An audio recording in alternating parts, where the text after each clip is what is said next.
What's up, everybody? Gibson's Lawn Service checking back in with another one. I want to talk about rain days.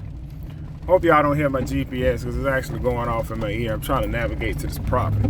But I want to talk about rain days. What do people do on rain days? Well, you can do a lot of stuff. You can get caught up with all your maintenance on your equipment. You can go give quotes.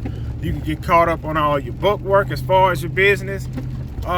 Honestly, since I still have my full-time job on rain days, I really just try and get caught up on rest, because I try to do all my bookkeeping each day as I go on. You know, I mean, it's a little time consuming, but it's eliminating it from piling up on me. And I want to give another thing. When you servicing properties for people, and if they rent a place from a landlord, or if it's their personal house and they selling it, typically if you got a good customer, they would try to refer you to the people that's actually moving in the property, or refer you to the landlord. That's why you have to make sure your prices is on point. Because if, let's just say you had that property priced at a cheap price, right? And you saying to yourself, yeah, I know they're about to move out. When they move out, next people, man, I'm gonna raise my price on this one. Because that happened to me. Well, see, and the new people that get in, they say, hey, I talked to Mr. Jeff, and he said you was the lawn guy. You was maintaining the property for $40. And you don't want to be like, well, man, yeah, but I'm raising the price. And he gonna be like, well, man, this guy ain't no good. He trying to rip me off. Because that happened to me, but it didn't happen to me on a cheaper property. I was maintaining this property. It was a nice sized property. The family was well off, so it was kind of priced high, but it wasn't a problem for them, you know.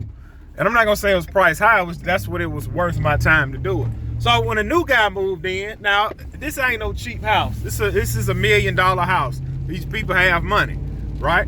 So when the new guy moved in, he was a doctor, by the way. New guy from Florida.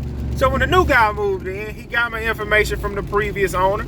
Previous owner said, I appreciate you servicing my property these past 3 years. I'm giving you the such and such, and he gonna be giving you a call. So when the new guy called me, I'm thinking we're gonna pick up as we left off. It's gonna be a weekly property. You know what I'm saying? So when the guy called me, I said, yeah, I was serving this for such and such. This was the price I was giving. And he was like, well, man, that's kind of high. I was like, kind of high? He was like, well, can I get it for this price? I said, no, this was the price I was charging the family that just moved out, and they was getting the cut every week. He said, every week? I said, no, I'm thinking maybe bi-weekly. I said, sir, the grass you have, St. Augustine grass, it grows fast. It need to be cut every week. Well, he didn't want to do that, and then on top of that, he wanted a cheaper price. Now, imagine if I was already charging peanuts in the dope. I would have to continue on with those peanuts. But that's neither said nor done. I got another property I thought I lost. The guy actually moved out. But I hooked up with this realtor lady, and when she sell a house, she recommends me. And these people actually be calling me. Well, the house that she sold was a house I was already maintaining anyway. So when the new owners moved in, the new owners had got a reference from the old owners and the realtor. They said, Gibson's Lawn Services, you got it.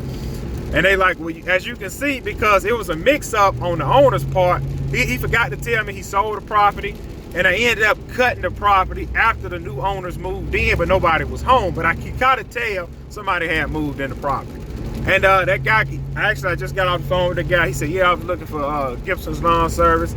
He said, man, you've been servicing my property for Mr. Such and Such. The realtor recommended you. He said, I have 2 people recommended you, and as I can see, you just serviced the property. He said, man, what do I have to do to just stay on your schedule? I said, well, man, this is what I'm charging for that. And he said, no problem, that seems fair. We're gonna set up the payment plan, and we're gonna go from there. Now, that's when you have good customers, everything flowing smooth. Now, what if I'd have been like, yeah, I'm servicing that property, but I just raised my price $10. You see what I'm saying? It's kind of like, hold up. You're trying to take advantage of it. But that would have been on me because my prices wasn't priced right, you know. But that's just what it is. I'm just putting this out here, headed to this property. As y'all can see, it's raining.